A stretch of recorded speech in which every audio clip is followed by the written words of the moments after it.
like we got a good traction out in the market, and primarily because of our name, people started asking us that do you also do touch-based products and not just gesture, and like that had us think back on our working bench to create some products under touch because we were getting a lot of demands for touch-based products, and like since the iPhone was launched, multi-touch became a fad, and everybody wanted to have multi-touch based lab services as part of their office spaces, home spaces, retail spaces.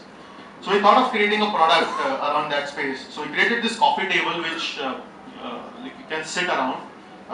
You can have a coffee on it as well as it's a multi-touch large format display.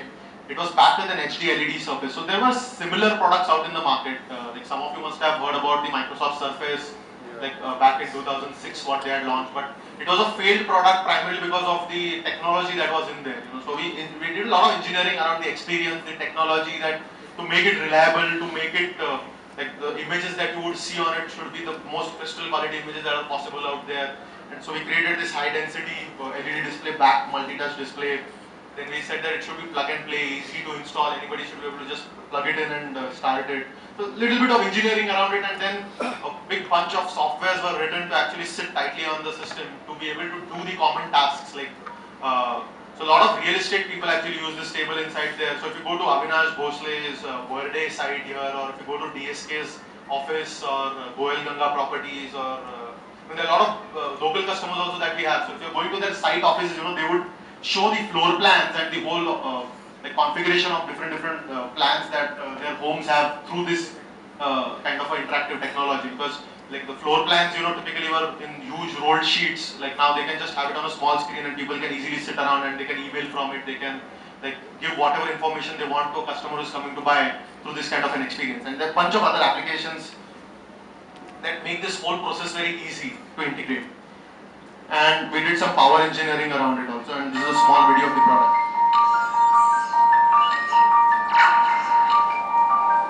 Introducing Magic Stable, the revolutionary multi-touch table. There's some problem with the video running. I'll just play it out of the directory.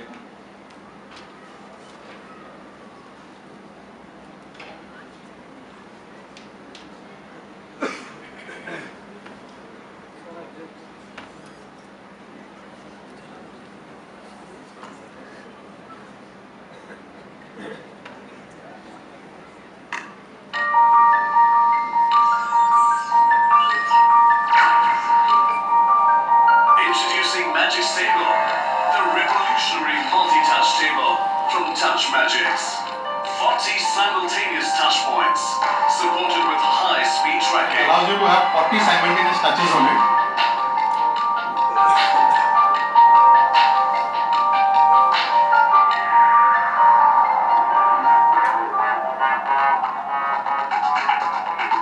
Ready to use applications for your product display and presentation needs.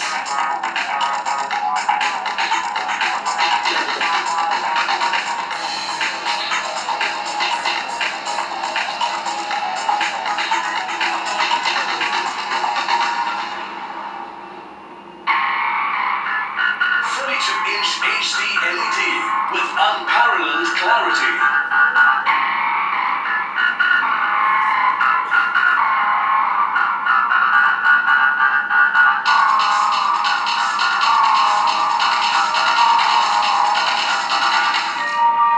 A whole host of features with applications you can customize to suit your needs. World's thinnest multi-touch table. Open software development interfaces. The Magic Stable from TouchMagics, yours to experience. So this was one product that we launched in 2011, and so this was our first touch-based product that we launched, and again this was a pretty revolutionary product out in the industry.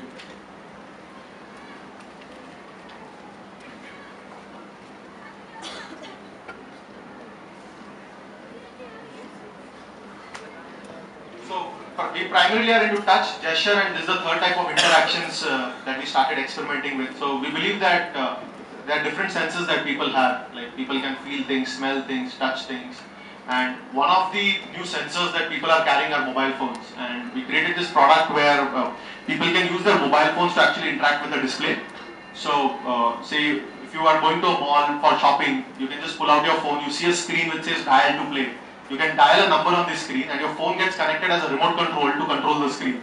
So using simple dialing or your DTMF tones that you use at call center, you can actually play a game on a big screen and win back coupons, like say to shop in the mall, or it can be game-based gratifications that can be given. We have these like very small graffiti kind of templates, like SMS-based templates, where like say if I send an SMS at a party, it gets stuck as a post-it note out there. So people can like just express themselves on a wall at the party.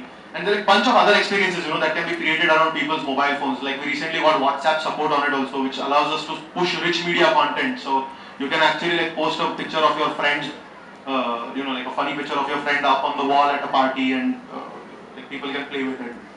So this is a new form of like interaction, that has been created with phones. Just to summarize, we are exporting these products to more than 40 countries today, and we are growing day by day. We have been working with almost 100 of the Fortune 500 brands like across the world. Like some prominent ones that we work with are Nike, Nokia, Reebok, LG, Castrol.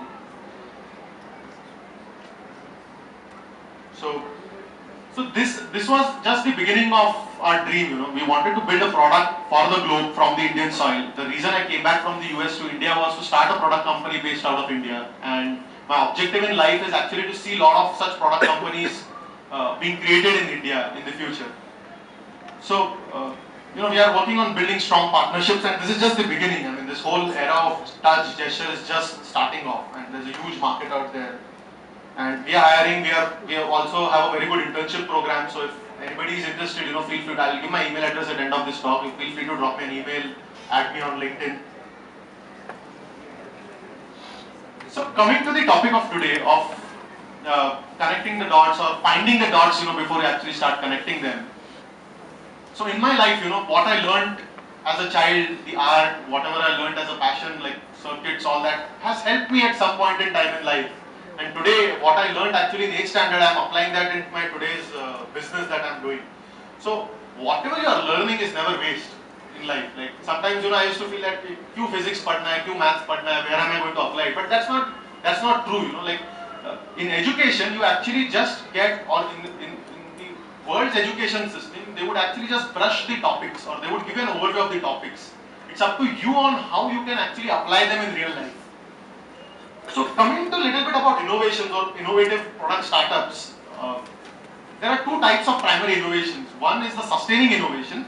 So sustaining is something like which was created and then people are building up on that innovation. So for example, say when Windows 3.11 was created, that was a disruptive innovation, like it just brought in the mouse and these other kind of interfaces on the computer. But post that, if you see probably like Windows 95 to what has come till date, there is like not much has changed fundamentally. Like you still have a window as a window, you still have menus, you still have the cross button, you still have the minimize button. The whole concept that was created, back in early 90s is still the same. But it has improved little by little by little. Maybe the performance has become better, the graphics have become better.